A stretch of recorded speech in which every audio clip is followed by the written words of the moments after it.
નમસ્કાર મિત્રો, હું રાજેશ ભાસ્કર આપ સૌનું યુટ્યુબમાં આપણી આ ચેનલ પર સ્વાગત કરું છું.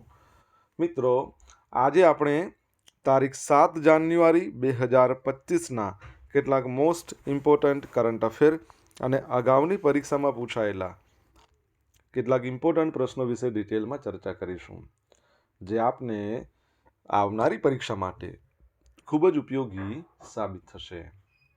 તો મિત્રો, આપ આ ચર્ચા સાથે જોડાઈ રહેજો અને વિડીયોને પહેલેથી લઈને છેલ્લે સુધી પૂરેપૂરો જોવાનો આગ્રહ રાખજો. તો ચલો મિત્રો, શરૂ કરીએ. શરૂઆત કરતાં પહેલાં જણાવી દઉં કે જો તમારે આપણી આ યુટ્યુબ ચેનલને સબસ્ક્રાઈબ કરવાનું હજી પણ બાકી હોય તો ચેનલને સબસ્ક્રાઈબ કરજો, નોટિફિકેશન બેલ આઇકોનને પ્રેસ કરીને, અને જો તમને વિડીયો પસંદ આવે તો વિડીયોને લાઈક કરજો અને તમારા જેટલા પણ મિત્રો છે એ બધા મિત્રો જોડે આ વિડીયોની લિંકને શેર કરજો. તો શરૂઆત કરીએ.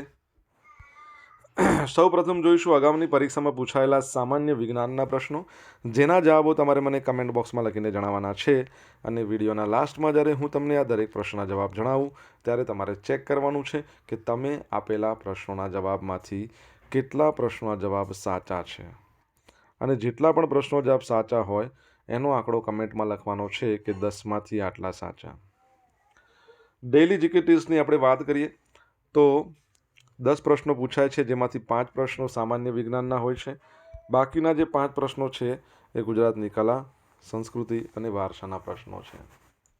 તો તમે તમારા આન્સર આપવાની છે કમેન્ટ બોક્સમાં, અને હું આજના કરંટ અફેરનો પ્રથમ પ્રશ્ન છે એની શરૂઆત કરું છું.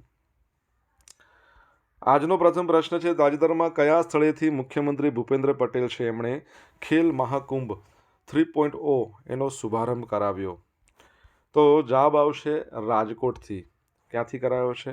રાજકોટથી. તો મુખ્યમંત્રી ભૂપેન્દ્ર પટેલે 4 જાન્યુઆરીના રોજ રાજકોટથી ખેલ મહાકુંભ 3.0 એનો શુભારંભ કરાવ્યો હતો. ત્યારે મુખ્યમંત્રીની સાથે આપણા રમતગમત મંત્રી છે, ગૃહ રાજ્યમંત્રી છે, હર્ષ સંઘવી પણ ઉપસ્થિત રહ્યા હતા.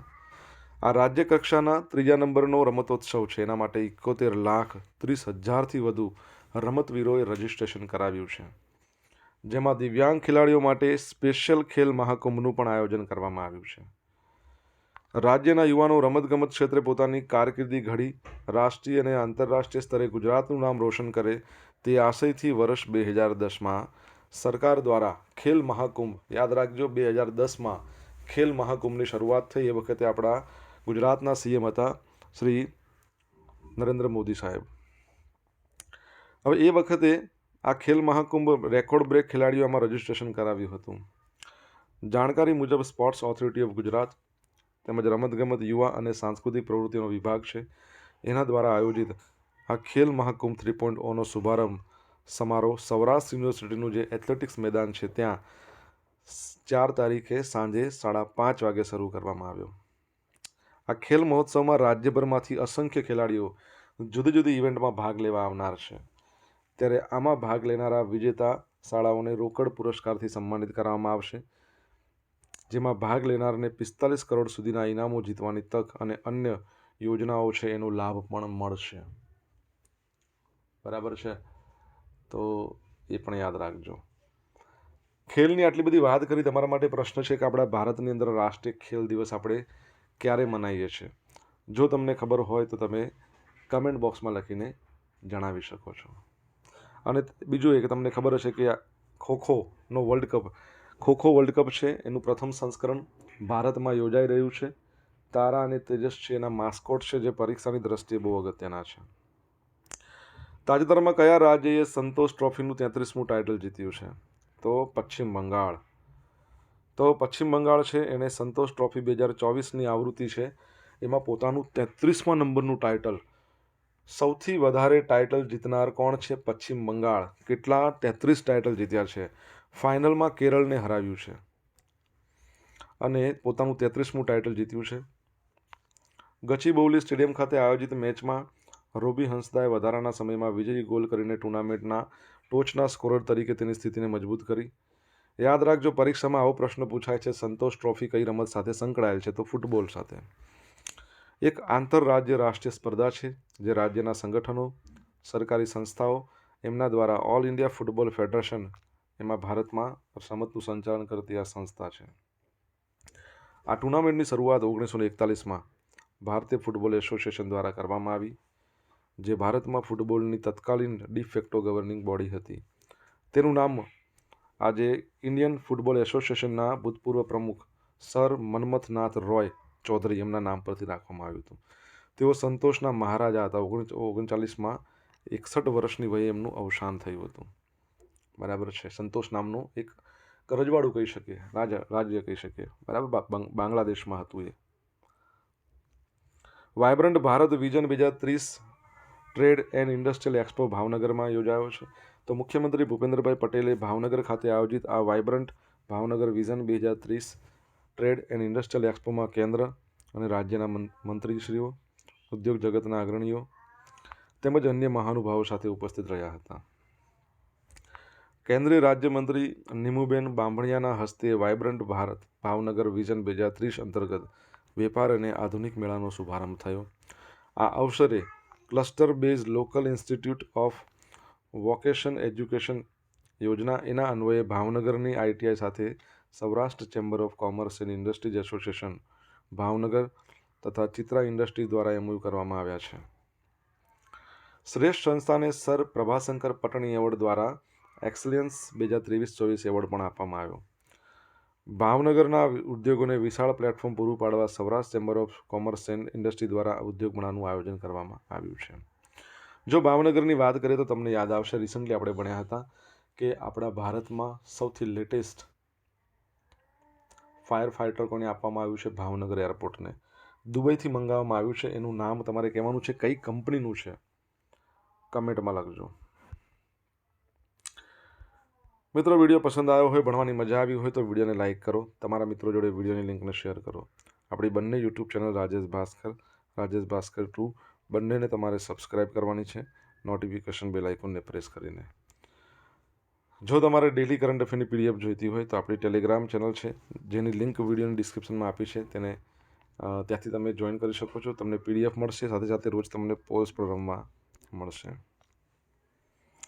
ભારતના કયા રાજ્યમાં બીટા જનરેશનનું પ્રથમ બાળક જન્મ્યું? તો મિઝોરમમાં. કઈ જગ્યાએ? મિઝોરમમાં. વર્ષ 2025માં વિશ્વમાં જનરેશન બીટાને લઈને આવ્યું હોવાથી વિશ્વમાં શું છે? જનરેશન બીટા શરૂ થઈ ગઈ 2025થી 39.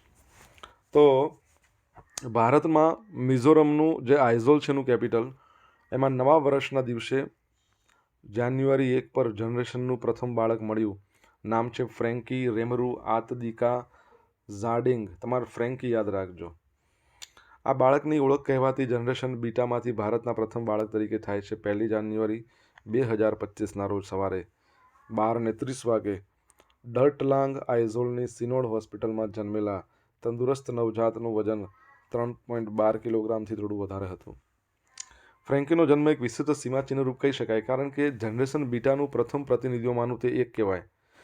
2025થી 39 વચ્ચે જન્મેલા બાળકોને શું કહેવાય? બીટા જનરેશનના. આલ્ફાની વાત કરીએ તો 2010થી લઈને 2024 સુધીના જે વસ્તી વિષયક સમૂહનું વર્ણન કરવા માટે ઓસ્ટ્રેલિયન ભાવિવાદી છે, જેમનું નામ છે માર્ક મેકક્રિન્ડલ, તો એમણે આ જનરેશન બીટા શબ્દનો ઉપયોગ કર્યો છે. આ ગ્રીક મૂળાક્ષરો છે. આલ્ફા પ્રથમ આવશે, બીટા સેકન્ડ નંબર પર આવશે. બરાબર છે. મિઝોરમની વાત કરીએ તો એનું કેપિટલ આઇઝોલ છે. એના જે સીએમ છે લાલ દુહોમા. તમારે કહેવાનું છે એના ગવર્નર કોણ છે? હમણાં જ થોડા દિવસો પહેલાં જ એમની નિમણૂક થઈ છે. કમેન્ટમાં લખો જો આવડતું હોય તો.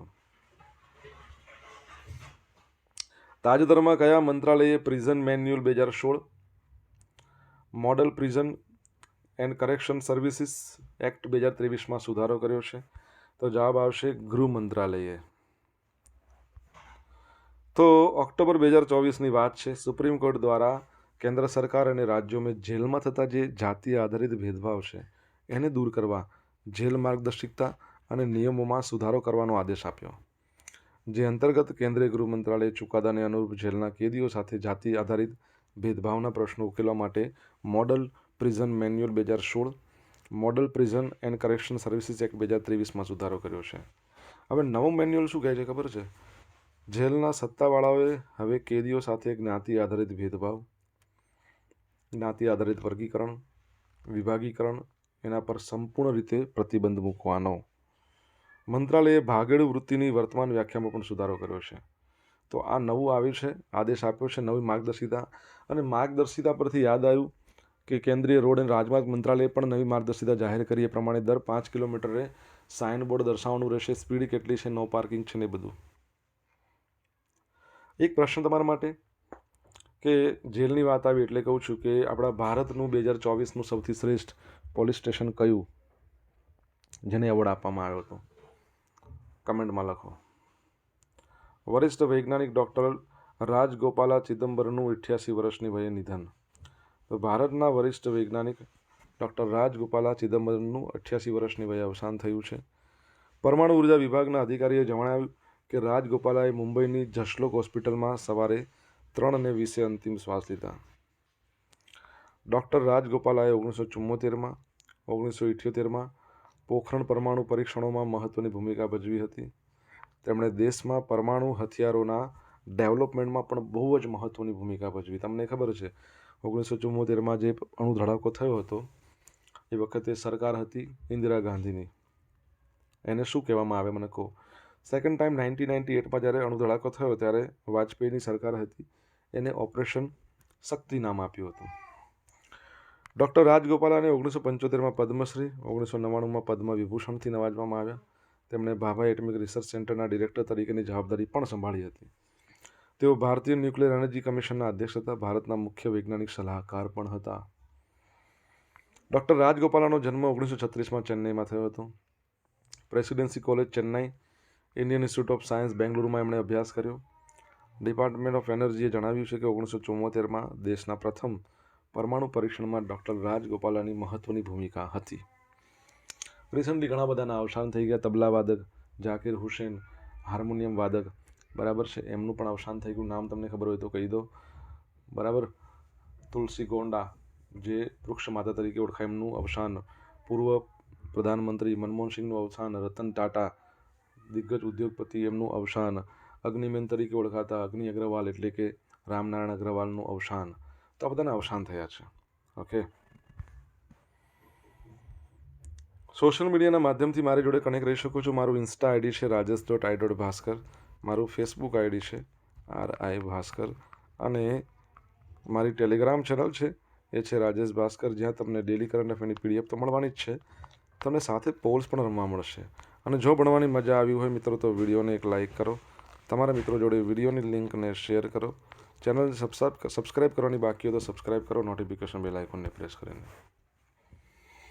તાજેતરમાં ભારતે ભૂકંપમાં નુકસાન કરનારા ટાપુ દેશ વનુઆતુને કેટલા ડોલરની તાત્કાલિક રાહત સહાયની જાહેરાત કરી છે? $5 લાખ અમેરિકન ડોલર. તો ભારતે દક્ષિણ પેસિફિક મહાસાગરમાં આવેલા વિનાશક ભૂકંપમાં મોટા પાયે જાનમાલનું નુકસાન કરનારા ટાપુ દેશ વનુઆતુને $5 લાખ એટલે આપણે એને કન્વર્ટ કરીએ રૂપિયામાં તો 4.28 કરોડ રૂપિયાની આસપાસ થાય. આટલી તાત્કાલિક રાહત સહાયની જાહેરાત કરી.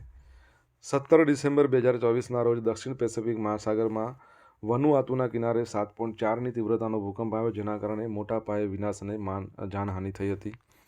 વિદેશ મંત્રાલયે માહિતી આપી હતી કે forum on India Pacific islands cooperation હેઠળ નજીકના મિત્ર અને ભાગીદાર તરીકે વનુઆતુના મૈત્રીપૂર્ણ લોકો સાથે એકતાના સંકેત તરીકે ભારત સરકાર રાહત, પુનર્વસન અને સહાય માટે પ્રતિબદ્ધ છે. આપત્તિના જોખમમાં ઘટાડો વ્યવસ્થાપન એ ભારતના ઇન્ડો પેસિફિક મહાસાગર પહેલનો એક મહત્વપૂર્ણ આધારસ્તંભ છે, જેની જાહેરાત PM નરેન્દ્ર મોદીએ નવેમ્બર 2019માં કરી હતી. અને સરકારી આંકડાઓ અનુસાર 1800 બિન નિવાસી ભારતીયો વનુઆતુમાં રહે છે. છેલ્લા 1.5 વર્ષમાં 18 ભારતીયો ત્યાંની નાગરિકતા મેળવી છે. વનુઆતુની આપણે વાત કરીએ તો વનુઆતુ છે, એનું જે કેપિટલ છે પોર્ટ વિલા છે. પ્રેસિડન્ટ છે નિકે ઓરાબરાવો. અને કરન્સી તમને ખબર હોય તો તમે જણાવી શકો છો, બહુ સરસ છે કરન્સીનું નામ. Jammu Kashmir and Ladakh through the ages આ પુસ્તકનું વિમોચન કર્યું છે આપણા કેન્દ્રીય ગૃહમંત્રી. તો 2 જાન્યુઆરીની વાત છે. કેન્દ્રીય ગૃહ અને સહકાર મંત્રી અમિત શાહ છે, એમણે અતિથિ તરીકે આ પુસ્તક વિમોચન સમારોહની અધ્યક્ષતા કરી. જમ્મુ કાશ્મીર અને લદાખ થ્રુ ધ એજીસ આ પુસ્તક છે. એમાં જમ્મુ કાશ્મીર અને લદાખની વાતો રજૂ કરવાનો પ્રયાસ કરવામાં આવ્યો છે. શીર્ષક જમ્મુ કાશ્મીર અને લદાખની વાતને પરિપ્રેક્ષ્ય અને આલેખથી દસ્તાવેજીકૃત કરવાનો પ્રયાસ કરે છે. હિન્દી અને અંગ્રેજીમાં પ્રકાશિત થયેલું આ પુસ્તક નેશનલ બુક ટ્રસ્ટ ઇન્ડિયા અને ઇન્ડિયન કાઉન્સિલ ઓફ હિસ્ટોરિકલ રિસર્ચના સંયુક્ત પ્રયાસોનું પરિણામ છે. જમ્મુ કાશ્મીરની વાત કરી. હવે યુનિયન ટેરેટરી તો હતું જ, પરંતુ ત્યાં હવે થોડા સમય પહેલાં ઇલેક્શન થયું છે, તો નવા એના સીએમ કોણ આવ્યા છે તમારે કહેવાનું છે. ગવર્નર તો જે હતા એ જ છે, મનોજ સિન્હા. જમ્મુ કાશ્મીરના લેફ્ટનન્ટ ગવર્નર કહેવાશે, કેમ કે યુટી છે. હવે મિત્રો જોઈશું અગાઉની પરીક્ષામાં પૂછાયેલા સામાન્ય વિજ્ઞાનના પ્રશ્નો. પહેલો પ્રશ્ન, નીચેના પૈકી સૌથી શક્તિશાળી બળ કયું છે? તો પરમાણુ બળ. કયા પ્રાણીઓમાં ઊંચા તાપમાને ગર્ભ નર પ્રાણીઓમાં પરિણમે છે? ગરોળીમાં. આનુવંશિકતા અને ભિન્નતા અને અભ્યાસ કરતી જીવ વિજ્ઞાનની શાખા કયા નામથી ઓળખાય છે? જનીન વિદ્યા. કયો અવકાશી પદાર્થ ખરતા તારાથી ઓળખાય છે? ખરતા તારા તરીકે. ઉલ્કા. કારખાનાઓમાંથી મુક્ત થતા સલ્ફર ડાયોક્સાઇડ અને એમોનિયાને પ્રદૂષિત હવામાંથી દૂર કરવા માટે કઈ પદ્ધતિનો ઉપયોગ થાય છે? તો વેટ સ્કર્બર્સ. હવે જોઈએ અગાઉની પરીક્ષામાં પૂછાયેલા ગુજરાતની કલા, સંસ્કૃતિ અને વારસાના પ્રશ્નો. પહેલો પ્રશ્ન, ડાંગની દીદીના હુલામણા નામે લોકહૃદયમાં કોણે સ્થાન પ્રાપ્ત કર્યું છે? તો પૂર્ણિમાબેન પકવાસાએ. કુમાર સામાયિકના સ્થાપક સંપાદક કોણ હતા? રવિશંકર રાવળ. જય જવાન જય કિસાન જય વિજ્ઞાન આ સૂત્ર કોણે આપ્યું? અટલ બિહારી વાજપેયી. જય જવાન જય કિસાન લાલ બહાદુર શાસ્ત્રી. જય જવાન જય કિસાન જય વિજ્ઞાન જય સંવિધાન એ નરેન્દ્ર મોદી સાહેબે આપ્યું. અમદાવાદમાં કાપડ કેલકોમ મ્યુઝિયમની સ્થાપના કોણે કરી? તો ગૌતમ સારાભાઈ. ગ્રામદાનનો વિચાર કોણે આપેલો? તો વિનોબા ભાવે આપ્યો હતો. બરાબર. હવે મિત્રો જોઈશું ગઈકાલે પૂછેલા પ્રશ્નો. જવાબ. પહેલો પ્રશ્ન, તાજેતરમાં કોણે અમદાવાદ ઇન્ટરનેશનલ ફ્લાવર શો 2025નું ઉદ્ઘાટન કરી સામાન્ય પ્રજા માટે ખુલ્લો મૂક્યો? આપણા સીએમ ભૂપેન્દ્રભાઈ પટેલ. કેન્દ્ર સરકારની નવી ગાઈડલાઈન અનુસાર સ્પીડ લિમિટ અને નો પાર્કિંગના દર કેટલા કિલોમીટર અંતરે સાઇનબોર્ડ રાખવામાં આવશે? તો 5 કિલોમીટરના અંતરે. આજે પૂછેલા પ્રશ્નોના જવાબ જોઈ લઈએ. પહેલો પ્રશ્ન એવો પૂછ્યો હતો, રાષ્ટ્રીય ખેલ દિવસ ક્યારે મનાય છે? 29 ઓગસ્ટ મેજર ધ્યાનચંદનો જન્મદિવસ છે. હોકીના જાદુગર જેમને કહેવાય છે. સેકન્ડ, ભાવનગરમાં જે ફાયર ફાઇટર લાવવામાં આવ્યું છે દુબઈથી, એની કંપનીનું નામ છે નાફકો.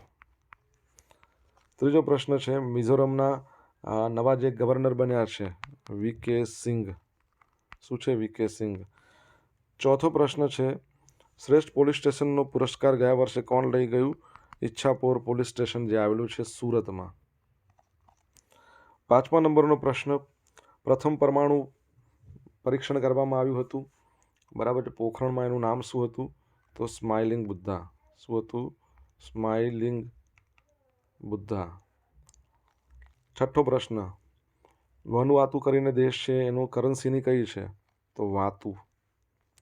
સાતમો પ્રશ્ન, જમ્મુ કાશ્મીરના નવા જે રાજ્ય બન્યા, રાજ્ય તો હજુ નથી બન્યું પણ બનવાની દરખાસ્ત કોઈ મૂકી છે, એના જે સીએમ છે ઓમર અબ્દુલ્લા. શું નામ છે? ઓમર અબ્દુલ્લા. હવે મિત્રો જોઈશું ગઈકાલના કરંટ અફેરમાંથી પૂછેલા કેટલાક ઇમ્પોર્ટન્ટ પ્રશ્નો, જેના જવાબો તમારે કમેન્ટમાં લખવાના છે. પહેલો પ્રશ્ન, અમદાવાદમાં ચાલી રહેલા ફ્લાવર શો છે, ફ્લાવર શોમાં કેટલા ફૂટના બુકેને ગિનીઝ બુકમાં સ્થાન આપવામાં આવ્યું છે? આવશે છેલ્લા દિવસે. બરાબર છે, આવ્યું નથી. જવાબ આવડે તો કમેન્ટમાં લખજો.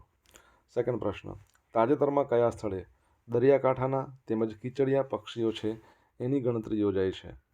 જો તમને જવાબ આવડતો હોય તો મિત્રો કમેન્ટમાં લખીને જણાવજો. તો મિત્રો અહીંયા આપણે સ્ટોપ કરશું. આ હતા આજના દિવસના કેટલાક મોસ્ટ ઇમ્પોર્ટન્ટ કરંટ અફેર. સાથે આપણે જોઈ લીધું અગાઉની પરીક્ષામાં પૂછાયેલા મોસ્ટ ઇમ્પોર્ટન્ટ પ્રશ્નો. આની સાથે આપણે આના જવાબો પણ જોયા છે. તો આશા રાખું છું બધાને ભણવાની મજા આવી હશે. મજા આવી હોય તો વિડીયોને એક લાઇક કરો. તમારા જેટલા પણ મિત્રો છે બધા મિત્રો જોડે આ વિડીયોની લિંકને શેર કરો. ક્યાં શેર કરશો? WhatsApp, Twitter, Instagram, Facebook, Telegram, signal, threads, તમે જે તે સોશિયલ મીડિયા એપ્લિકેશન વાપરતા હોય એમાં શેર કરજો. અને તમારા જે અભિપ્રાયો છે પણ કમેન્ટ બોક્સમાં લખજો. ઓકે. અને આપણી બંને યુટ્યુબ ચેનલ છે, એક રાજેશ ભાસ્કર 2ને જો હજુ સુધી સબસ્ક્રાઈબ ના કરી હોય તો સબસ્ક્રાઈબ કરજો. નોટિફિકેશન બેલ આઇકોનને પ્રેસ કરીને. તો મિત્રો thank you so much. Have a nice day. જય હિન્દ, જય ભારત, જય જય ગરવી ગુજરાત.